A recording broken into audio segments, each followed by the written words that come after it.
هوری، ربیه دوباره زنگ زد. داشت اندازه ها تا برای لباس عروسی میپرسید. من یه شرط واسه ازدواج گذاشته بودم. آره میدونم. باباتم داره سعی میکنه که جمالو پیدا بکنه.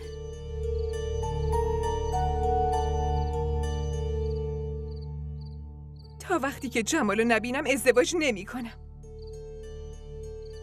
این چه جور شرطیه هوری؟ بعدم برای چی میخوای جمالو ببینی؟ میخوام عذرخواهی کنم. آسیبی که به خاطر من دیدی، به خاطر اون میخوام عذرخواهی کنم. بعد ازدواجم میتونی عذرخواهی کنی. نه مامان، تا ازش معذرت خواهی نکنم نمیتونم ازدواج کنم. چرا؟ ببینم مگه تو باهاش چی کار کردی؟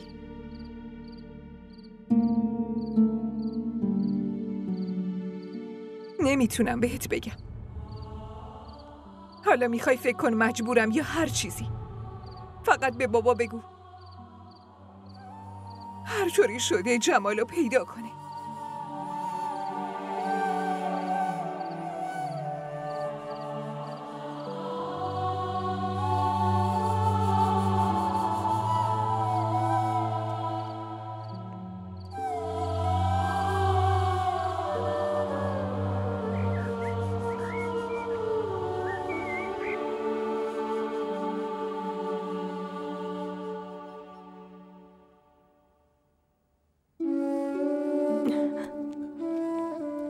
سلام پسر خوب،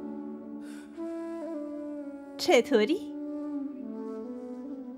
به نظر من که حالت خیلی از قبل بهتر شده. سعی کردی اسمت یادت بیاد؟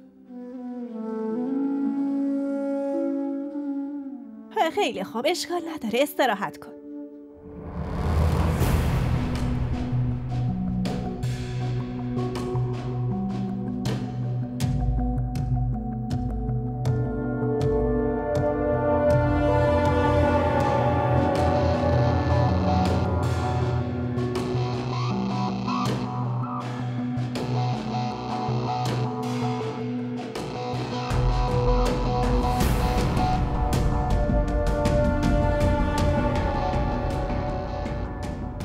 هیچ کدوم از اینا نیست.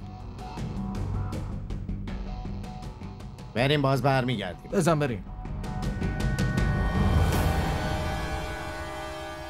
هر کاری تونستم کردم، پلیسم انداختم دنبالش. دیگه پیدا نمیشه. من چیکار کنم؟ معلوم نیست رفته کجا قایم شده.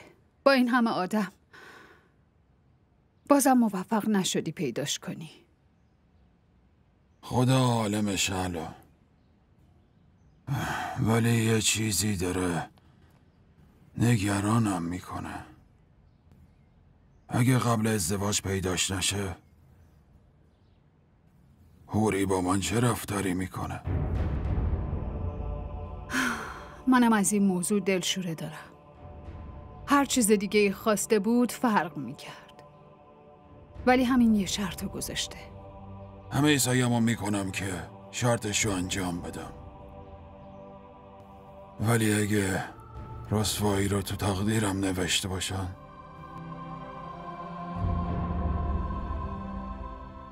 اون وقت چی؟